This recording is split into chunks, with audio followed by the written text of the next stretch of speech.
என்னுடைய உயிர் நண்பன், rock star, the most eligible bachelor Anirudh. ஆக்சுவலாக அனி சாரும் நானும் பண்ணுற 8வது படம் அவர் சொன்ன மாதிரி நாங்கள் 8 படம் பண்ணியிருக்கோம். அது இல்லாமல் ஏகப்பட்ட ப்ரோமோ வீடியோ பண்ணியிருக்கோம்.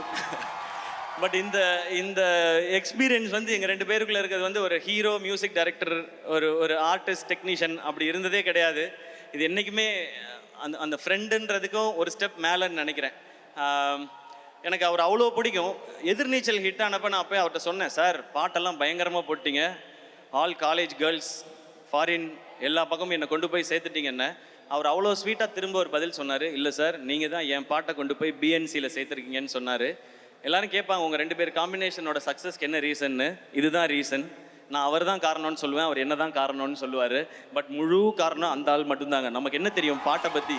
அவராக பாட்டு போட்டு இதுதான் பாட்டுன்னு அனுப்புவார். அவர் நடுவில் சொன்னார், நான் வந்து ஃபீல்ட் அவுட் ஆனாலும் எஸ்கேக்காக அதெல்லாம் வாய்ப்பே கிடையாது. இன்றைக்கி ஷாருக் கானில் ஆரம்பித்து எல்லாருக்கும் பாட்டு ஹிட்டு 1000 கோடிலாம் பார்த்துட்டார். இன்னும் 2000 இருக்குது, 3000 இருக்குது, 4000 இருக்குது. பல ரெக்கார்டுகள் நம்ம பண்ண வேண்டியிருக்கு சார். நம்ம மீன்ஸ் நீங்கள், அதில் நானும் சேர்ந்துப்பேன். அனி இஸ் மை ஃப்ரெண்ட் அப்படின்னு.